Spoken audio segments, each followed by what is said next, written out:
बड़ी खबर का 9 बजे तक का वोटिंग परसेंटेज आपको एक बार फिर से बता देते हैं, उससे अपडेट करा देते हैं।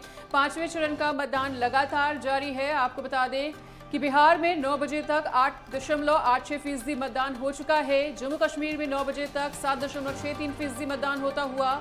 झारखंड में 9 बजे तक 11.68% मतदान हो चुका है। लद्दाख में 9 बजे तक 10.51% मतदान होता हुआ। महाराष्ट्र में 9 बजे तक 6.33% मतदान हो चुका है। ओडिशा के अगर मतदान प्रतिशत की बात कर ली जाए तो यहां पर 6.87%, उत्तर प्रदेश में 12.89% मतदान होता हुआ। पश्चिम बंगाल में ज्यादा हुआ है, 15.35% तक मतदान हो चुका है।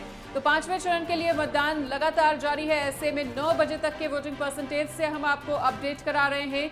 जम्मू कश्मीर में 9 बजे तक 7.63% मतदान होता हुआ। झारखंड में 9 बजे तक 11.68% मतदान होता हुआ। वहीं लद्दाख में 9 बजे तक 10.51% मतदान, महाराष्ट्र में 6.33% मतदान हुआ है। ओडिशा में 9 बजे तक 6.87% मतदान हुआ है। उत्तर प्रदेश में 9 बजे तक 12.89% मतदान हुआ है। लगातार मतदान प्रतिशत की अपडेट हम आप तक पहुंचा रहे हैं। किस तरीके से तमाम राज्यों में पांचवें चरण का रण लगातार जारी है। तमाम दिग्गजों की साख दांव पर है। वोटिंग परसेंटेज हम आपको लगातार बता रहे हैं। जम्मू कश्मीर में 7.63% मतदान हुआ है। झारखंड में 9 बजे तक 11.68% मतदान हुआ है। लद्दाख में 9 बजे तक 10.51% मतदान हुआ है। महाराष्ट्र में 6.33% मतदान हुआ है। ओडिशा की बात कर ले तो 6.87% मतदान हुआ है। उत्तर प्रदेश की 14 सीटों पर मतदान हो रहा है, जहां 12.89%। यहाँ पर क्या कुछ अपडेट रहा वो उसका आंखों देखा हाल हम आपको बता रहे हैं। वोटिंग परसेंटेज की जानकारी दे रहे हैं तो फतेहपुर में 9 बजे तक 14.28% मतदान हो चुका है। गोंडा में 9.55% मतदान होता हुआ। हमीरपुर में थोड़ा सा ज्यादा 13.61% मतदान। झांसी की अगर बात कर ली जाए तो यहाँ वोटिंग परसेंटेज कुछ हद तक ठीक है, जो कि 14% रहा है। जालौन में 12.80% मतदान। कैसरगंज में 13.04% मतदान हुआ है। कौशाम्बी में 9 बजे तक 10.49% मतदान होता हुआ। लखनऊ जो कि राजधानी सबसे हॉट सीट 10.39% मतदान यहां पर हुआ है। मोहनलालगंज में भी मतदान प्रतिशत बहुत ज्यादा अच्छा नहीं रहा। रायबरेली में 13.60%। तो यूपी में 14 सीटों पर मतदान लगातार जारी है और 9 बजे तक के वोटिंग परसेंटेज से हम आपको अपडेट करा रहे हैं। लगातार वोटिंग परसेंटेज हम आप तक पहुंचा रहे हैं। किस तरीके से उत्तर प्रदेश की 14 सीटों का यह रण है, जहां पर पांचवें चरण में 14 सीटें बेहद अहम, जहां पर तमाम दिग्गजों की साख यहां पर दांव पर है। लगातार वोटिंग परसेंटेज हम आपको बता रहे हैं आपकी टीवी स्क्रीन पर। गोंडा में 9 बजे तक 9.55% मतदान हुआ है। लगातार मतदाताओं से अपील की जा रही थी कि ज्यादा से ज्यादा पहुंचे। ये तस्वीर हम आपको दिखा रहे हैं जहां तमाम दिग्गज जो है, अभिनेता जो है वो पहुंचे वोट करने के लिए। पहली तस्वीर आप देखिए परेश रावल की, अभिनेता जो है वो वोटिंग करने के लिए पहुंचे। दूसरी तस्वीर फरहान अख्तर की। चुनाव मतदान शुरू होने के पहले घंटे में ये तमाम अभिनेता पहुंचे। अपील की गई मतदाताओं से कि ज्यादा से ज्यादा अपने मत का प्रयोग करें। और ये तमाम तस्वीरें हम आपको दिखा रहे हैं तमाम अभिनेताओं की, जहां पर श्रेया सारन आपको दिख रही हैं, शुभा खोटा आपको दिख रही है, इसी के साथ कुशाल कोहली भी आपको दिख रहा है, फरहान अख्तर अभिनेता भी आपको दिख रहा है, परेश रावल। ये तमाम तस्वीरें दिग्गज नेताओं की, जहां पर वो वोट करने के लिए पहुंचे। मतदाताओं से अपील की गई और चुनाव शुरू होने के पहले घंटे में ये तमाम मतदाता जो है वो पहुंचे, अभिनेता जो पहुंचे वहां पर वोटिंग करने के लिए। और एक अपील तमाम लोगों से की गई कि ज्यादा से ज्यादा अपने मताधिकार का प्रयोग करें और अपने जो प्रतिनिधि है उसको चुनने का काम करें। बिल्कुल, तो ये 6 तस्वीरें आपकी टीवी स्क्रीन पर आप देख पा रहे हैं, जिसमें अलग अलग तमाम दिग्गज, अलग अलग अभिनेता, अलग अलग अभिनेत्री मतदान स्थल पर पहुंचे अपने वोटकास्ट को करने के लिए। और वोटकास्ट करने के बाद उन्होंने तमाम मतदाताओं से ये अपील भी की कि जिन जिन क्षेत्रों में मतदान चल रहा है ज़्यादा से ज़्यादा अपने मताधिकार का प्रयोग करते हुए लोकतंत्र के महापर्व का हिस्सा बने। और आप लगातार तमाम दिग्गजों की तस्वीरें देख रहे हैं जो अपना वोट कास्ट करने के बाद अपनी पहली प्रतिक्रिया देते हुए नजर आए। केंद्रीय मंत्री पीयूष गोयल वोट कास्ट करने के बाद अपनी प्रतिक्रिया देते हुए नजर आए थे। उसके बाद दूसरी तस्वीर में बसपा अध्यक्ष मायावती को आप देख रहे हैं। दुर्गा शंकर मिश्रा भी वोट कास्ट करने के बाद अपनी प्रतिक्रिया देते हुए दिखाई दिए। बॉलीवुड अभिनेता अक्षय कुमार ने भी वोट कास्ट कर लिया है। और उसके बाद लगातार जो तमाम दिग्गज हैं उन्होंने वोट कास्ट करने के बाद अपनी प्रतिक्रिया दी और जनता से वोट अपील करते हुए नजर आए।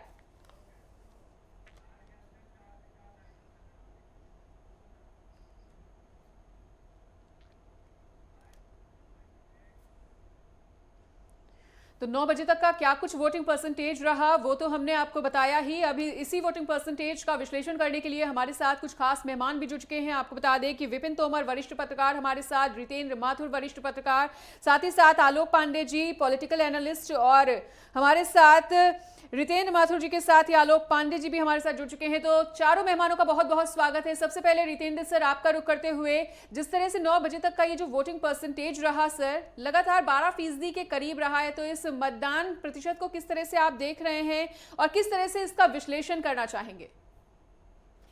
इस समय मैं महाराष्ट्र में बैठा हूं, तो महाराष्ट्र में मुझे देखने को मिल रहा है कि यहाँ वोटिंग परसेंटेज, जैसा आपने बताया कि 6 पॉइंट कुछ परसेंटेज हुआ है, तो अभी शुरुआती दौर में कम है। और कुछ बड़े बड़े अभिनेताओं वगैरह ने मुंबई के अंदर, क्योंकि ज्यादा प्रतिष्ठित जगह मुंबई के अंदर ज्यादा आकर्षण भी है लोगों का, तो यहाँ कुछ फिल्म स्टार्स उतरे हैं मैदान में, उन्होंने वोटिंग करी है और सुबह सुबह वोटिंग कर दी, अच्छी बात है।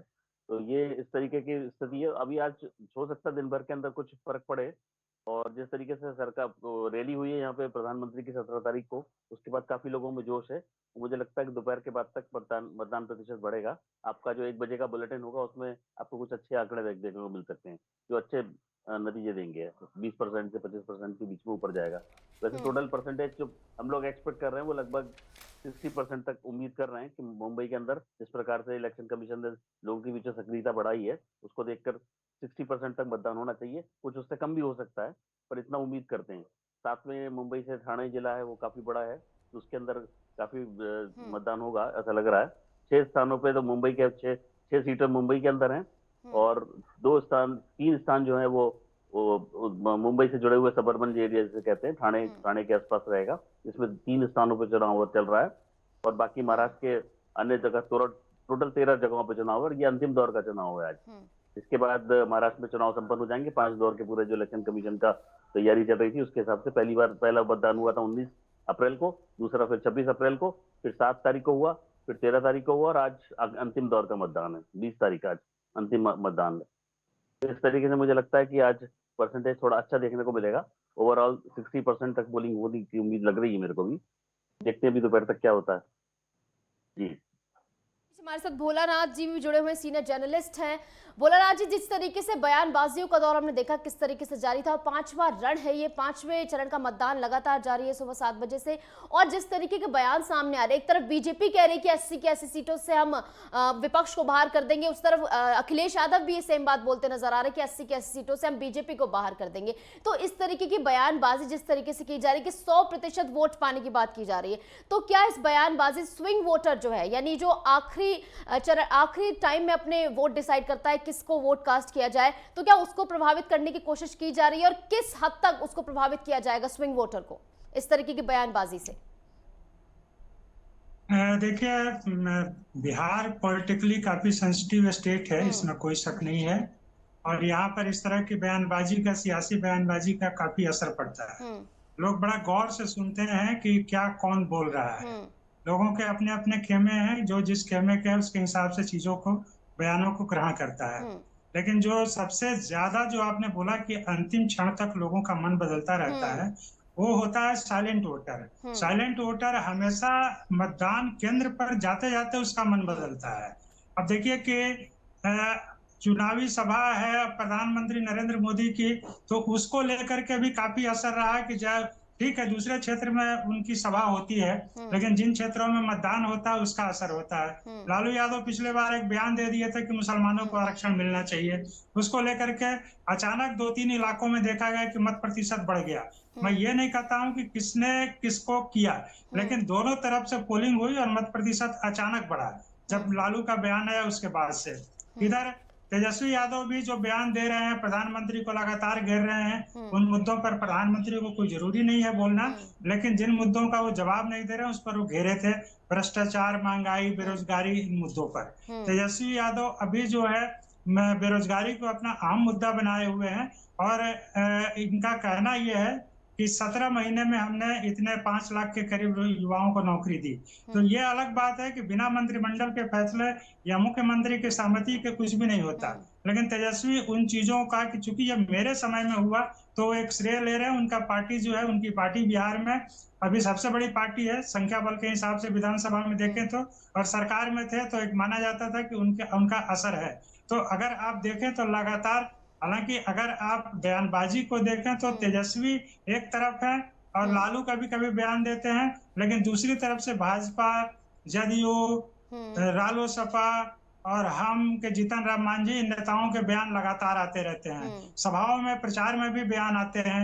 तो एक तरफ जहां एनडीए में गैलेक्सी ऑफ लीडर्स दिखते हैं, वहीं दूसरी तरफ तेजस्वी यादव अकेले दम पर पूरे चुनाव प्रचार की कमान संभाले हुए हैं। उनके साथ महज एक मुकेश सहनी रहते हैं जो वीआईपी के सुप्रीमो हैं।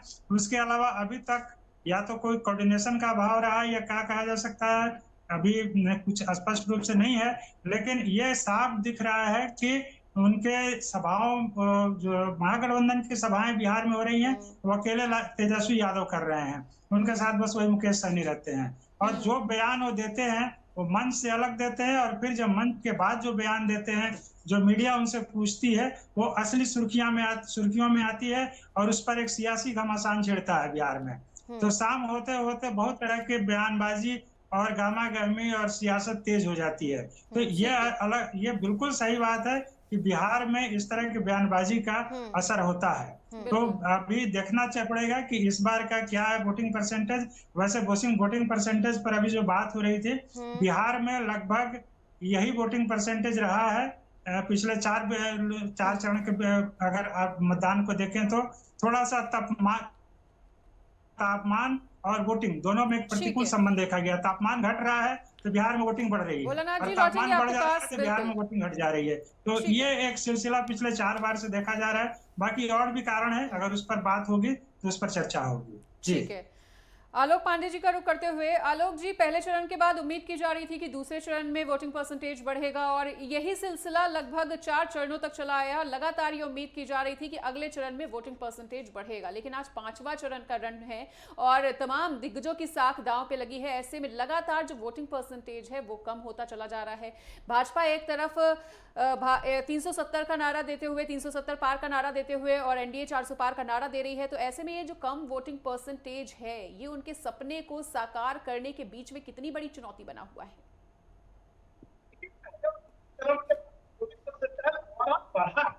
ऐसा नहीं कि लगातार, मेरी जानकारी में पहले 2 चरण में, तीसरे चौथे चरण में वोटिंग परसेंटेज ओवरऑल था। इसलिए थोड़ा कारण था कि 75 साल में पहली बार ऐसा हुआ कि तो भारतीय जनता पार्टी का वोटर इसलिए नहीं निकलता कि यार हमारे एक वोट से क्या पड़ेगा, बीजेपी जीती जाएगी। विपक्ष का वोटर इसलिए नहीं निकला कि हमारे एक वोट से क्या फर्क पड़ेगा, हमारा वाला तो वैसे भी हार ही रहा, तो हम क्या करें जा करके। तो अगर वोटिंग परसेंटाइल कम हो रहा है तो सत्ता पक्ष विपक्ष दोनों के लिए कम हो रहा है। न तो ये है कि विपक्ष का बहुत बढ़ गया, न सत्ता पक्ष घट गया, और दोनों को नुकसान होगा या दोनों को फायदा होगा। और आमतौर पे ये माना जाता है कि घटा हुआ 2-4-5% का जो वोटिंग मत है, वो माना जाता है कि सिर्फ रूलिंग गवर्नमेंट के खिलाफ एंटी इनकम्बेंसी नहीं है। क्योंकि जब एंटी इनकम्बेंसी होता है तो वोटिंग परसेंटाइल बहुत ज्यादा बड़ी मात्रा में बढ़ता है, या फिर कोई ऐसा तात्कालिक इशू आ जाए, राष्ट्रवाद का मैटर आ जाए, हिंदू मुस्लिम का मैटर अगर बहुत तेजी से बढ़ जाए, तो भी उस समय, जैसे अभी लालू यादव ने मुसलमानों का मैटर किया, खट से वोटिंग परसेंटाइल में थोड़ा सा परिवर्तन आया। और दूसरा, 3rd और 4th फेज में जब लगा कि भारतीय जनता पार्टी के वोटर उनके हमारे निकलने से न निकले, कोई ऐसा ना हो कि बीजेपी हार जाए, तो फिर वोटिंग परसेंटाइल थोड़ा बढ़ा। और कुछ लोग इस वजह से भी निकले कि यार हमने निकले तो शंकु गवर्नमेंट ना आ जाए, फिर वो रक्षा मंत्री के लिए बार्गेनिंग हो, प्रधानमंत्री के लिए बार्गेनिंग हो। विपक्ष तो कहते रहता है कि 1-1 साल के लिए हम प्रधानमंत्री बनाएंगे। पिछले 2-3 दशक में 1990 के बाद से जो शुरू हुआ प्रधानमंत्रियों के चलन का दौर, इतनी जल्दी तो लोग कहावतों में कपड़े नहीं बदलते जितनी जल्दी लोग प्रधानमंत्री भारत में देखे हैं, एच डी देवगौड़ा से लेकर के, आई के गुजराल से लेकर के। तो भारत अब पॉलिटिकल अनस्टेबिलिटी की तरफ नहीं जाना चाहता, शायद इसी वजह से वोटिंग परसेंटाइल थोड़ा बदलाव आया है। लेकिन कम वोटिंग परसेंटाइल ना लोकतंत्र के लिए खतरा है, ना ही भारतीय जनता पार्टी के लिए खतरा है, ना इंडिया अलायंस के लिए खतरा है। ये ओवरऑल थोड़ी सी कमी है। लेकिन बस बिहार के लिए मुझे बस आश्चर्य लगता है कि इतना पॉलिटिकली अवेकन राज्य है, जहाँ बिहार में तो मतलब लोग खाते भी राजनीति है, सोते भी राजनीति है, लेकिन बिहार पॉलिटिक्स वोट देने के मामले में इतना फिसड्डी क्यों है? अगर इतना पॉलिटिकली अवेकन है, उत्तर प्रदेश में भी टेम्परेचर बिहार से ज्यादा है। कल कानपुर का टेम्परेचर 49-50 डिग्री था, उसके बाद में भी बिहार में भी उतना ही टेम्परेचर है, 2-4 डिग्री कम है। लेकिन उत्तर प्रदेश से बिहार जब कम मत देता है तो मुझे लगता है केवल बातों के मामले में बिहार बहुत अच्छा पॉलिटिकली अवेकन है, लेकिन जब वोट देने का नंबर आता है तो बिहार के लोग उत्तर प्रदेश से भी ज्यादा पिछड़ जाते हैं। इस बात का मुझे अत्यधिक दुख है। ठीक है, प्रयास तो यही है कि ज्यादा से ज्यादा मतदान बढ़े, अपील की जा रही तमाम दिग्गजों द्वारा। विपिन तोमर जी, आपके पास आते हुए, देखिए जिस तरीके से हमने देखा है कि तमाम दिग्गज यहां से चुनावी मैदान में इस 5वें रण में, अगर चिराग पासवान की बात कर लिए, चिराग पासवान भी लगातार सुर्खियों में बने हो, तो इस बार तो अपने पिता की पारंपरिक सीट हाजीपुर से चुनावी मैदान में, जमुई से 2 बार सांसद रह चुके हैं, इस बार हाजीपुर से अपनी किस्मत आजमा रहे हैं। और प्रधानमंत्री मोदी को हमने खुद सुना, उन्होंने वहां पर चुनावी जनसभा को संबोधित किया और कहा था कि ये मेरे बेटे की तरह है और ये एक कर्ज को उतारने का समय है जब उनके पिता यहाँ से चुनाव लड़ा करते थे और उसके बाद उनके बेटे को यहाँ पर टिकट दिया गया। तो क्या लग रहा है किस तरफ जाती हुई यहाँ की हवा दिख रही है? उनके पिता का कामकाज और प्रधानमंत्री मोदी की बातें कितना असर हाजीपुर की जनता पर करती नजर आएंगी?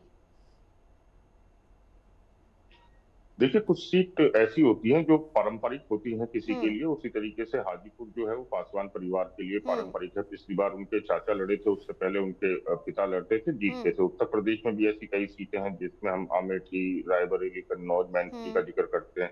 निश्चित रूप से जो नेता बड़ा होता है, जैसे चिराग पासवान है, नरेंद्र मोदी है, अमित शाह है, राहुल गांधी है, अखिलेश यादव है, इनका कुछ अपना वोट भी होता है अलग से, जो पार्टी और जो इनके गठबंधन है उससे अलग होता है। तो निश्चित रूप से हाजीपुर में चिराग को वो वोट भी मिलेगा। रही बात, जैसे अभी हमने चर्चा की शुरुआत करी थी परसेंटेज की, तो अभी 9 बजे का परसेंटेज आया, इसको लेके अभी इतना हतोत्साहित होने की आवश्यकता नहीं है, क्योंकि जब मतदान शुरू होता है तो कई बार ईवीएम में, कई बूथों पे ईवीएम में भी दिक्कत आती है और ये जो परसेंटेज आता है ये फाइनल परसेंटेज नहीं होता है। ईवीएम में जो दिक्कत आती है उसकी वजह से ही मतदान कुछ देर रुकता है, दोबारा जब तक नई ईवीएम आती है, चालू की जाती है, तो उसमें समय लग जाता है।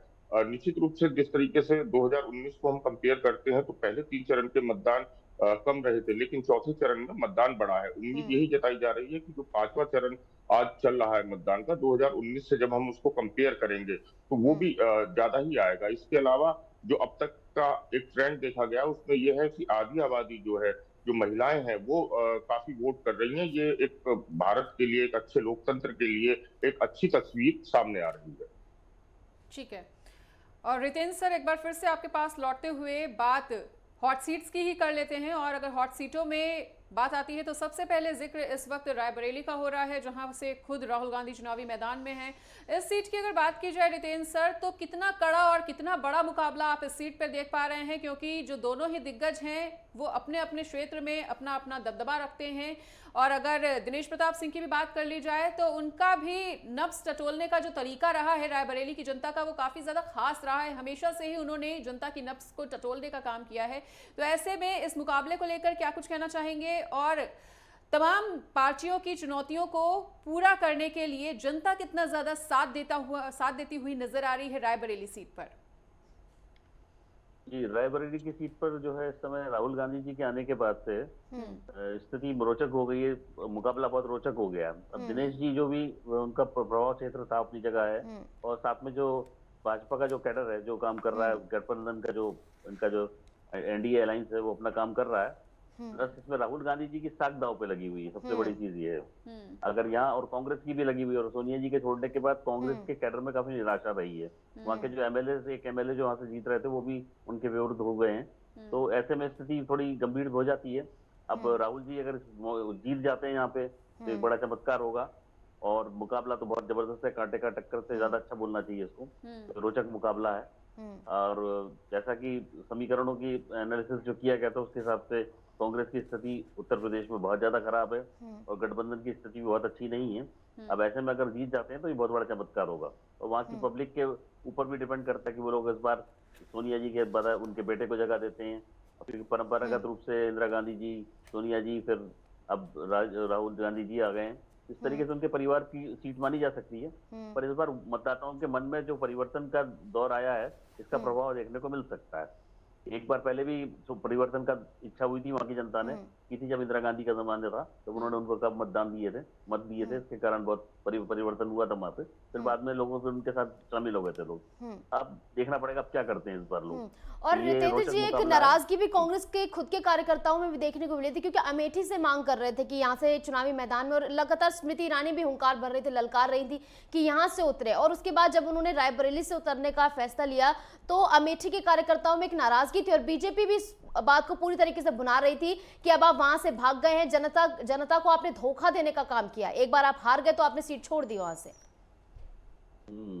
ये तो बात है कि एक बार आप हारे तो आपने सीट छोड़ दी। अगर वहीं पर बैठे होते तो हो सकता है और वहां पे भी स्थिति उनके फेवर में जाती। और अमेठी उन्होंने छोड़ के फिर वायनाड चले गए और अब वायनाड से फिर उत्तर दक्षिण के बीच में ऐसा हो गया कि एक तरफ अपने उत्तर पकड़ा, एक तरफ दक्षिण पकड़ा। ऐसा है कि वो इंदिरा गांधी जी ने जो रास्ता अपनाया था वही रास्ता उन्होंने भी अपनाया कि इंदिरा गांधी जी ने 2 जगह चुनाव लड़ा था, एक उत्तर प्रदेश में रायबरेली से और इधर आंध्र प्रदेश में मेडक से चुनाव लड़ा था।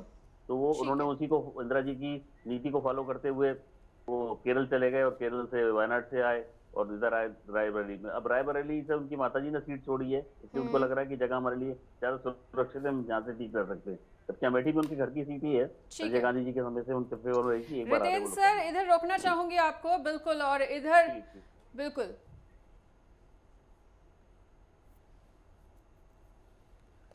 तो राजनाथ सिंह ब्रॉडकास्ट करने के लिए पहुंचे हुए हैं और मीडिया के साथ अपनी प्रतिक्रिया साझा करते हुए। और कोई बात पूछनी नहीं है ना? हो गया?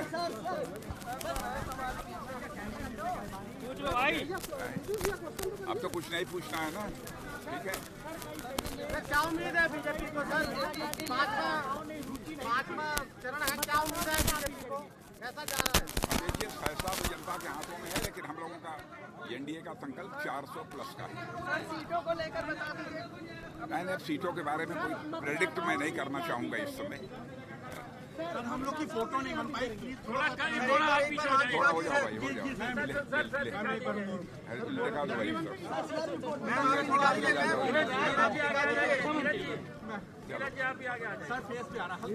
चलिए, लो वैसे कर लीजिए,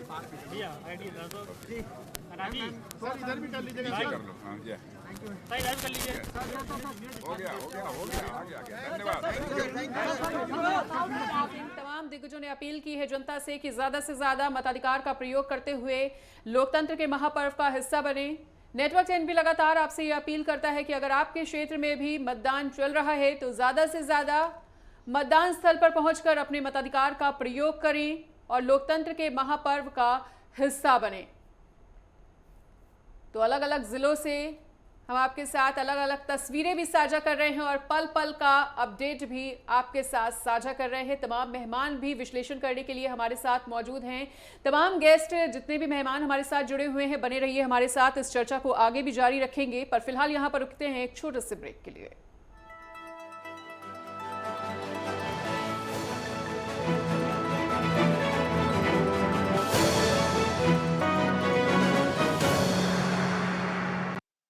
चलिए, स्वागत है आपका ब्रेक के बाद। और लोक पर्व के महातंत्र पर हमारी लगातार ये कवरेज जारी है, जहां पर 5वें चरण का मतदान भी जारी। बिहार में 9 बजे तक 8.86% मतदान हुआ है। जम्मू कश्मीर में 9 बजे तक 7.63% मतदान हुआ है।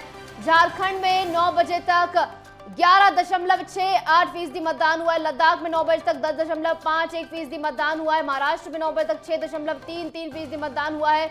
ओडिशा में 9 बजे तक 6.87% मतदान हुआ है। उत्तर प्रदेश की बात कर ले तो 12.89% यहाँ पर मतदान हुआ है। पश्चिम बंगाल में 15.35% मतदान हुआ है, जो कि अब तक का सबसे ज्यादा मतदान प्रतिशत यहाँ पर देखने को मिल रहा है। पश्चिम बंगाल में लगातार मतदाता जो है वो घरों से बाहर निकल रहे हैं, अपने मताधिकार का प्रयोग करते नजर आ रहे हैं और 9 बजे तक का ये वोटिंग परसेंटेज हम आप तक लगातार पहुंचा रहे हैं बिहार में किस तरीके से वोटिंग परसेंटेज देखने को मिल रहा है। जम्मू कश्मीर में 7.63% मतदान, वहीं झारखंड में 11.68% मतदान देखने को मिल रहा है। महाराष्ट्र में 9 बजे तक 6.33% मतदान हुआ है। बिल्कुल, और अगर ओडिशा की बात कर ली जाए तो यहाँ पर बहुत कम वोटिंग परसेंटेज रहा है, जो कि 6.87% है। उत्तर प्रदेश में कुछ बड़ा है लेकिन बहुत ज़्यादा नहीं, 12.28% होता हुआ पश्चिम बंगाल में 15.35%। तो 5वें चरण के मतदान प्रतिशत को लेकर जानकारी साझा कर रहे हैं। बिहार में 9 बजे तक 8.86% मतदान हो चुका है और जम्मू कश्मीर में 9 बजे तक 7.63% मतदान होता हुआ, झारखंड में 9 बजे तक 11.68% मतदान हो चुका है। लद्दाख में 9 बजे तक 10% ही मतदान हो पाया है। मैं देश के लखनऊ सहित मैं देश के सभी मतदाताओं से ये अपील करना चाहता हूँ कि वह आज के दिन अपने परिवार के सभी सदस्यों को साथ लेकर वह मतदान निश्चित रूप से करें, यही हमारी सबसे अपील है। और कोई बात पूछनी नहीं है ना? हो गया?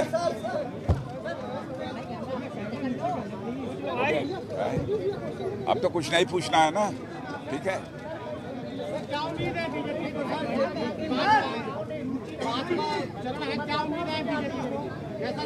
अब देखिए, फैसला तो जनता के हाथों में है, लेकिन हम लोगों का एनडीए का संकल्प 400+ का है। नहीं, सीटों के बारे में कोई प्रेडिक्ट मैं नहीं करना चाहूँगा इस समय। सर, हम लोग की फोटो नहीं बन पाई, प्लीज थोड़ा आप पीछे हो जाइए। थोड़ा हो जाओ भाई, हो जाओ। लगा दो भाई। थोड़ा आगे आ जाइए।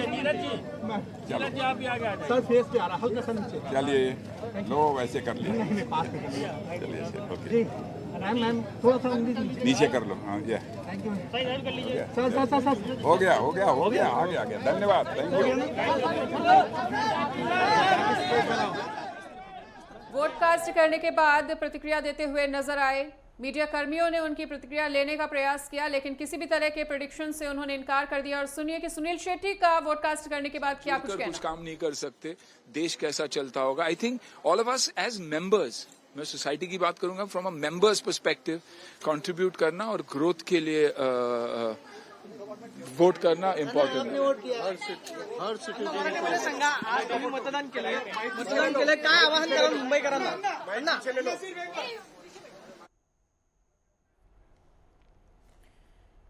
और हमारे साथ चर्चा में तमाम मेहमान भी जुड़े हुए हैं। लगातार हम आपको बता दें कि विपिन तोमर जी वरिष्ठ पत्रकार, आलोक पांडे जी राजनीतिक विश्लेषक, रितेंद्र माथुर और भोला नाथ जी हमारे साथ वरिष्ठ पत्रकार के तौर पर मौजूद हैं। एक बार फिर से विपिन तोमर जी का रुख करना चाहेंगे।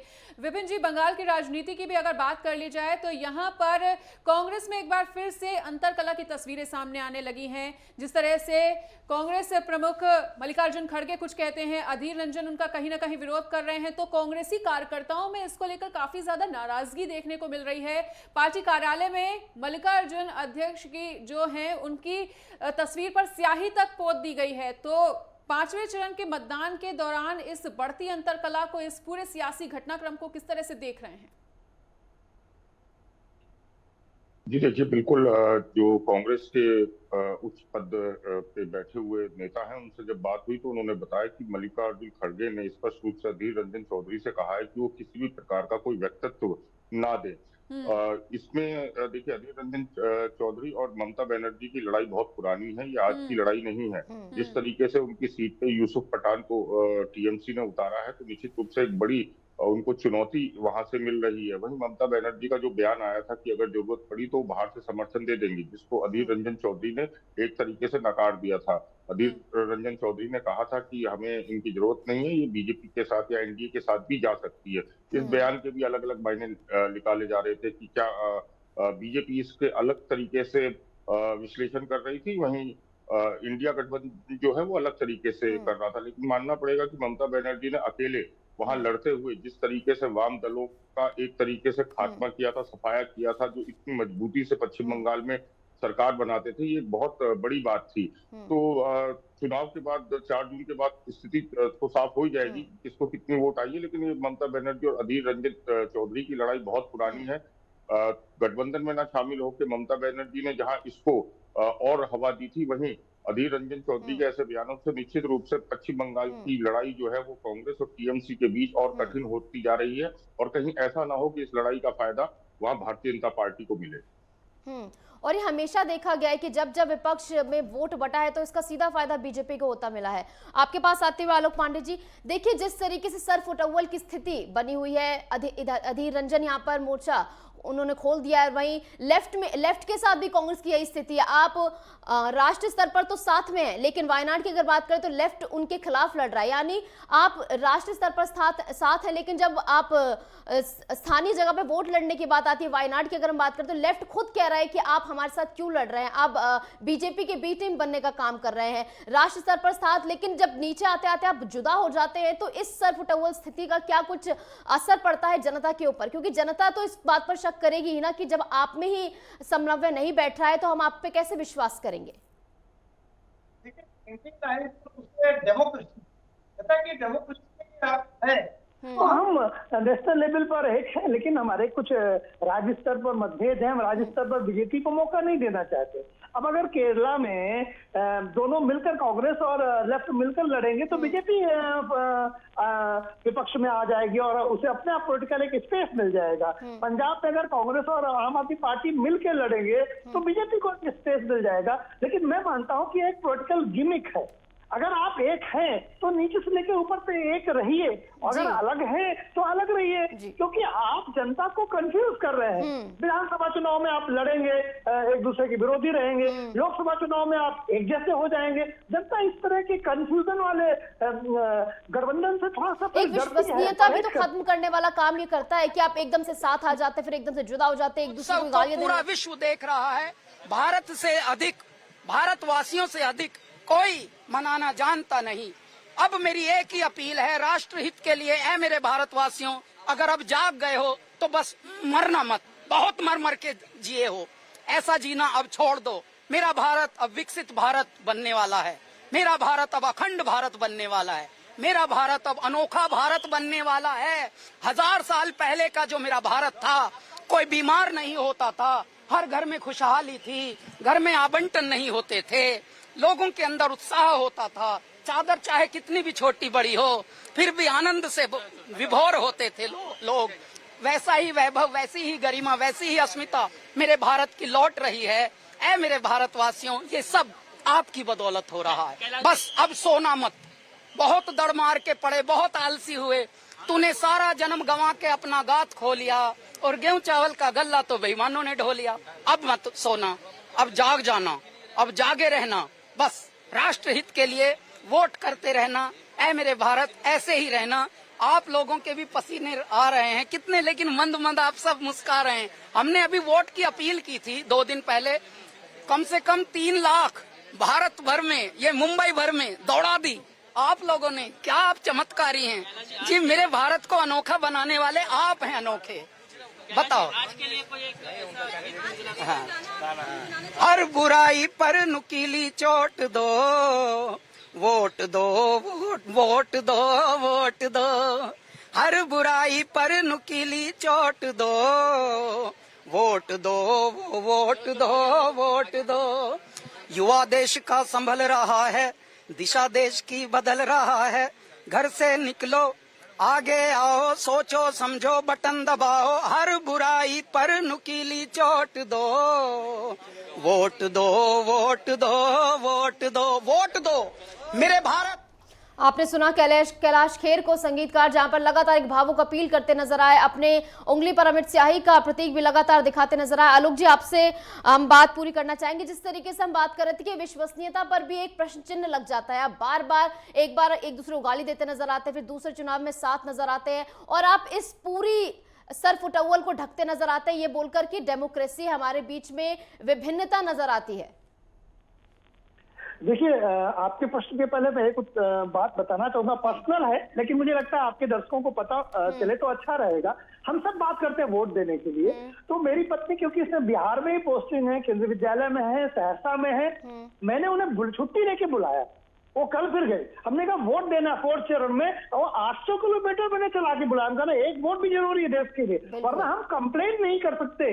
वोट किसको देना है ये आप तय करें, लेकिन कोई बहाना नहीं चलेगा। मैं बहाना मार सकता था कि 8 किलोमीटर दूर है, क्या करोगी, छुट्टी नहीं मिलेगी, बहुत समस्या है। मैंने नहीं, छुट्टी लो और वोट दे दो। तो वोट का महत्व तो बहुत है। अगर आप वोट नहीं देते तो शिकायत करने का हक आपके पास। शिकायत तभी आप कर सकते हैं सरकार से जब आप मत देते हैं। तो नेटवर्क के दर्शकों से मेरी भी अपील है कि प्लीज वोट दीजिए, तभी आपका फिर हमारी डेमोक्रेसी फलेगी फूलेगी। अब आते हैं आपके प्रश्न की बात। देखिए, मैं बार बार कहता हूं कि विपक्ष की क्रेडिबिलिटी कंठ से क्या निकलता है, जो मैं बोलूं और जो भारत के प्रधानमंत्री बोले, एक शब्द ऐसा जो मैंने बोला था सबसे पहले, लेकिन उसकी कोई चर्चा नहीं हुई। इंडिया अलायंस को, इंडी गठबंधन मैंने कहा था एक बिहार के चैनल पे, फिर भारत के प्रधानमंत्री ने उसे इंडिया अलायंस करा। मेरे कंठ का कोई महत्व नहीं, कौन जाना था इंडिया अलायंस, लेकिन जैसे ही भारत के प्रधानमंत्री ने उसको बोला, वो संपूर्ण विश्व में फैल गया। इसीलिए मैं कहता हूं कि विपक्ष के नेताओं के कंठ में वो शक्ति नहीं है। जब वो भ्रष्टाचार की बात करते हैं, वो भ्रष्टाचार में स्वयं लिप्त होते हैं। तेजस्वी यादव जब भ्रष्टाचार की बात करते हैं, अब आप बताइए, लालू यादव का परिवार कौन सा राजनीतिक हैसियत वाला परिवार था, लेकिन आज कोई उनकी इनकम, उनकी हैसियत छुपी हुई है क्या? लालू यादव तो भ्रष्टाचार में जेल रहा है। अब आप कहते हो कि नरेंद्र मोदी भ्रष्टाचारी है जिसके पास कुछ नहीं है, तो आपके कंठ का हमेशा महत्व होता है। और माफ कीजिएगा, विपक्ष के कंठ में वो सत्य का अभाव, सत्यता की कमी है। भ्रष्टाचार विपक्ष में बड़ी मात्रा में, उनके लोग जेल है, अरविंद केजरीवाल जेल से बाहर निकले, ठीक है, हेमंत सोरेन अभी जेल में है, लालू यादव जेल की हवा खा के आए 3.5 साल, स्वास्थ्य के कारणों से बाहर है, भ्रष्टाचार की वजह से। राहुल गांधी और उनकी सोनिया गांधी के ऊपर अभी भी वो बेल पर है भ्रष्टाचार के मैटर को लेकर के। तो जब ये अपने कंठ से भ्रष्टाचारी कहते हैं सत्तारूढ़ दल को, जबकि भारत के प्रधानमंत्री के ऊपर एक अपलोक तक आज तक नहीं है कि उन्होंने भ्रष्टाचार किया, तो उस कंठ की वैल्यू कम हो जाती है। इसीलिए विपक्ष को अपने आचरण से अपनी शुद्धिकरण भी दिखानी चाहिए, शायद जनता तब उनको सीरियसली लेगी। दूसरी बात आती है, जैसे इंडिया अलायंस की एक बात और करते हैं, वो कहते हैं सरकार को उखाड़ के फेंक दो, तो जनता कहती है फिर किसको बनाएंगे प्राइम मिनिस्टर? बोले 1-1 साल वाले प्राइम मिनिस्टर लेके आएंगे। तो देश की जनता की रूह थोड़ी कांप जाती है कि ये लोग अगर चुनाव में मान लीजिए इंडिया अलायंस जीत जाता है, तो रक्षा मंत्री से लेकर, गृह मंत्री से लेकर, प्रधानमंत्री से लेकर ये बार्गेन करेंगे। अगले साल जो कहेंगे हमारे 10 सांसद है, हमें रक्षा मंत्री बनाना है, आरजेडी कहेगी हमारे 15-12 सांसद है, हमें तो विदेश मंत्री बनना है। तो अब देश, मुझे लगता है कि इंडिया अलायंस को इसलिए थोड़ा सा और कम वेटेज दे रहा है कि आपकी जो पॉलिटिकल नियत है उसमें उतनी पारदर्शिता नहीं, आप स्पष्टता। प्रधानमंत्री मोदी ये कहते भी नजर आए कि विपक्ष लेकर आएगा 5 वाला फॉर्मूला। जी, एक्चुअली आपको पता है, इसकी तुलना में 30 सेकंड और लेता हूं, उसको ज्यादा हमारे दर्शकों को समझ में आ जाएगा। 1975 में इंदिरा गांधी ने आपातकाल लगाया, 1977 में कहा कि जनता चुनाव लड़ेगी, विपक्ष ने कहा, अभी भी जैसा अभी विपक्ष कह रहा कि जनता चुनाव लड़ेगी। लेकिन 1977 में 4 बड़े राजनीतिक दलों ने अपना एक विलय करके, अपनी आइडियोलॉजी का विलय करके, अपने विचारों का विलय करके, ठीक है। और वोटकास्ट करने के बाद प्रशांत कुमार ने क्या कुछ कहा है, पहले वो आपको सुनवा देते हैं। आज प्रदेश के सभी मतदाताओं की तरह मैंने भी अपने बूथ पे मतदान किया है। आज प्रदेश के 21 जनपदों में 14 संसदीय क्षेत्रों में मतदान शांतिपूर्ण तरीके से चल रहा है। पूर्व में भी 4 चरणों में 39 लोकसभा क्षेत्रों में सकुशल और शांतिपूर्ण तरीके से मतदान संपन्न हो चुका है। आज 5वें चरण में जहां जहां चुनाव हो रहे हैं उसके लिए व्यापक पुलिस व्यवस्थाएं कराई गई हैं।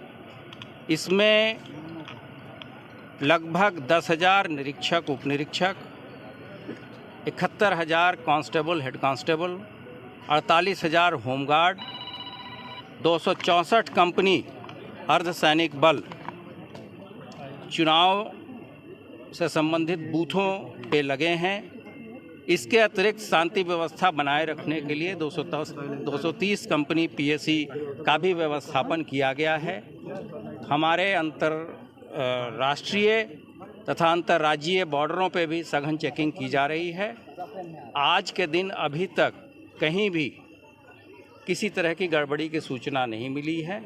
कहीं कहीं पे ईवीएम के शुरुआती क्षणों में ईवीएम के माल फंक्शनिंग की शिकायत थी, वो निर्देशों के अनुसार उनको बदल दिया गया है। मतदान शांतिपूर्ण तरीके से चल रहा है। लोगों को नहीं, सब लोग अपने मताधिकार का प्रयोग करें, अधिक से अधिक संख्या में वोट दें। ये लोकतंत्र का पर्व है, जहाँ पर आपको अपने जनप्रतिनिधियों को चुनने का अधिकार है। ठीक। और भोलानाथ जी के पास लौटते हुए, तो भोलानाथ जी, बिहार की राजनीति की बात कर ली जाए तो ऐसे में सारण सीट की जो हॉट सीट है वो काफी ज्यादा चर्चित सीटों में से एक रही है, जहां पर खुद लालू यादव की बेटी इस वक्त अपनी सियासी दांव को आजमाने का काम कर रही हैं। तो ऐसे में इस सीट के सियासी मुकाबले को आप किस तरह से देख रहे हैं? बीजेपी के आगे कितनी बड़ी चुनौतियां? देखिए, बिहार में जो इस बार 5 सीटों पर जो लोकसभा चुनाव हो रहा है 5वें चरण में, उसमें 4 सीटें ऐसी हैं जो विरासत वाली सीटें हैं। उसमें सारण भी है। वहां पर लालू प्रसाद की बेटी चुनाव लड़ रही है। कभी लालू प्रसाद वहां से चुनाव लड़ते थे, राबड़ी देवी भी चुनाव लड़ी है, हार गई थी हालांकि वो, लेकिन लालू प्रसाद जीते थे और वो फिर अपनी विरासत अपनी बेटी को सौंपना चाह रहे हैं। उनके मुकाबले में राजीव प्रताप रूडी भाजपा से हैं, वो 2 बार से सांसद हैं, तो एक तरह से उनके सामने अपनी सीट बचाने की भी चुनौती है। राबड़ी आचार्य के बारे में एक खास बात जो प्रचारित की गई बहुत पहले से, वो ये था कि अपने पिता को किडनी देने के कारण वो चर्चा में आई थी और एक सहानुभूति की भी लहर है। लेकिन एनडीए वहां पर चूंकि पहले से काफी मजबूत स्थिति में रहा है, तो इसलिए अब ये नहीं कहा जा सकता है कि किस तरह से ऊंट किस करवट बैठेगा, कांटे का मुकाबला है। वैसे ही जो 3 और सीटें हैं, सीतामढ़ी को छोड़ दें तो 3 और सीटें हैं जहाँ की विरासत की लड़ाई चल रही है। उसमें से जैसे आप हाजीपुर को ले लें, वहाँ चिराग पासवान रामविलास पासवान के बेटे हैं। रामविलास पासवान वहां से जीतते रहे थे 2009 को छोड़ करके, उस समय वो सीट हार गए थे। लेकिन उसके बाद उनके चाचा पशुपति पारस भी जीते हैं। अब इस बार प्रधानमंत्री आकर खुद अपील कर गए हैं कि रामविलास पासवान का रिकॉर्ड तोड़ करके चिराग पासवान को जिताइए। रामविलास पासवान एक समय देश भर में अधिक मतों से जीतने का रिकॉर्ड बनाया था। इसी तरह से अगर आप मुजफ्फरपुर सीट पर जाएं तो वहां पर कैप्टन जय नारायण निषाद के बेटे अजय निषाद कांग्रेस से चुनाव लड़ रहे हैं। पिछले बार अजय निषाद भाजपा से जीते थे, लेकिन इस बार टिकट नहीं मिला तो पाला बदल लिया और अब वो कांग्रेस से चुनाव लड़ रहे हैं। उनके सामने राजभूषण चौधरी है जो भाजपा से हैं।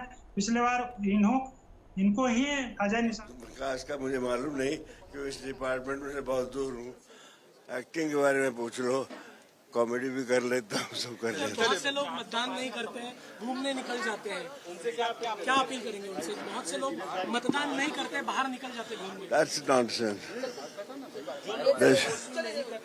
उनसे अब उनका इलाज तो कोई करने वाला ही करेगा।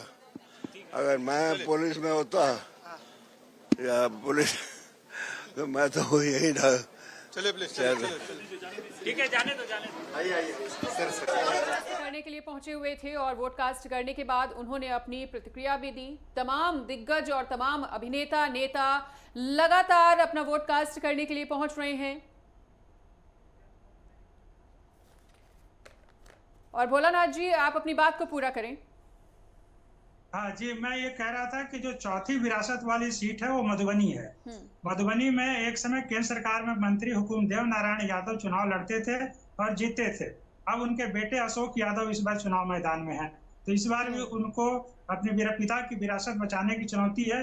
पिछले बार वो चुनाव जीते थे और इस बार फिर वो चुनाव में अपने मुकाबले में खड़े प्रतिद्वंदी को हराने की जुगत में लगे हुए हैं। तो ये 4 सीटें ऐसी हैं जहां पर की विरासत की लड़ाई चल रही है।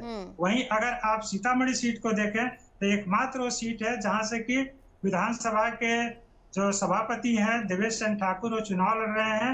एकमात्र सीट इसलिए मैं कह रहा हूँ कि वो सबसे पहले, जबकि लोकसभा चुनाव की घोषणा भी नहीं हुई थी, ना ही एनडीए में सीटों को लेकर के कोई तालमेल हुआ था, तभी उन्होंने अपनी उम्मीदवारी की घोषणा कर दी थी कि मैं यहाँ से चुनाव लड़ने जा रहा हूँ। और बाद में उनकी ही घोषणा एनडीए की तरफ से की गई। वो जदयू के उम्मीदवार हैं, उनके सामने में अर्जुन राय चुनाव लड़ रहे हैं। अर्जुन राय 2009 में चुनाव जीते थे, लेकिन उसके बाद से एक बार वो जदयू से और एक बार राजद से चुनाव हार चुके हैं।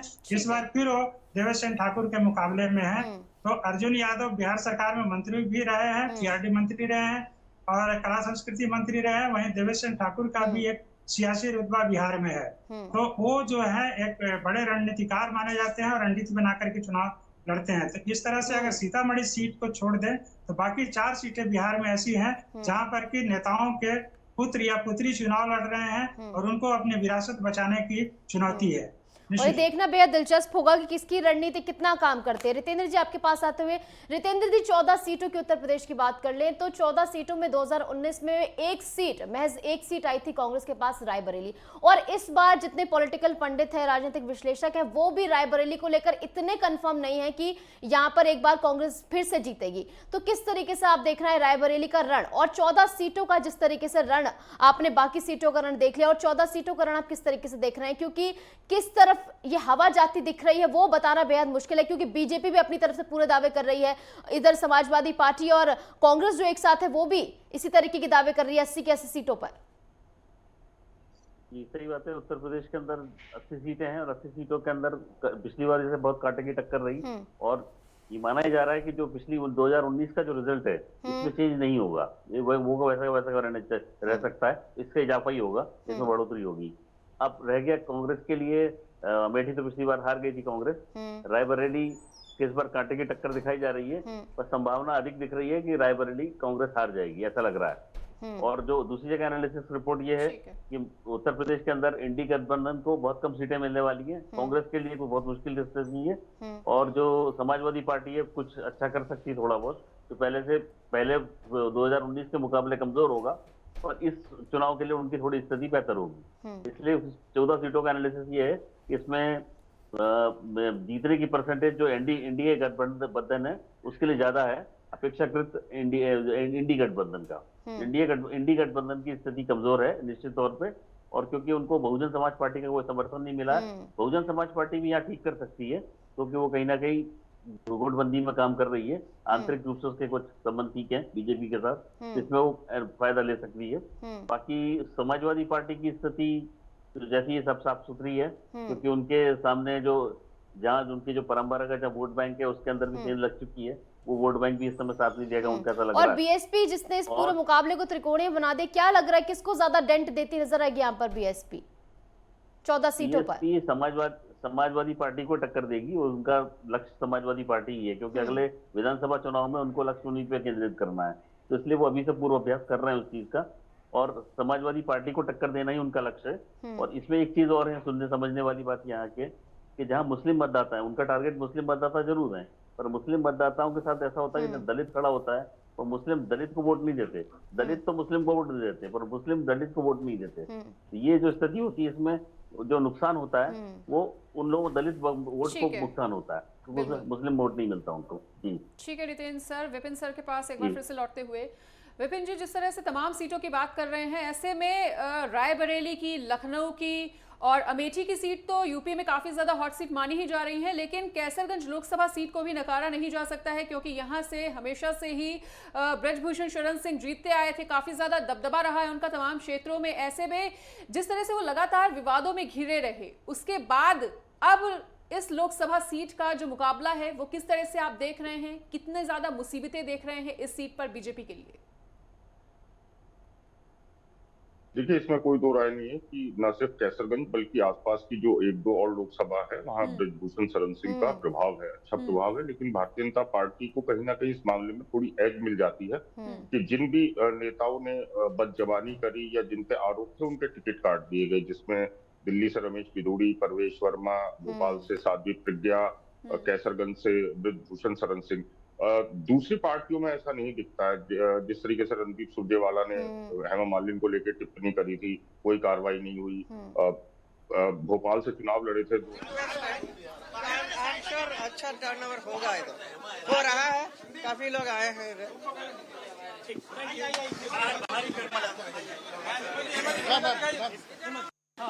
लोग आए।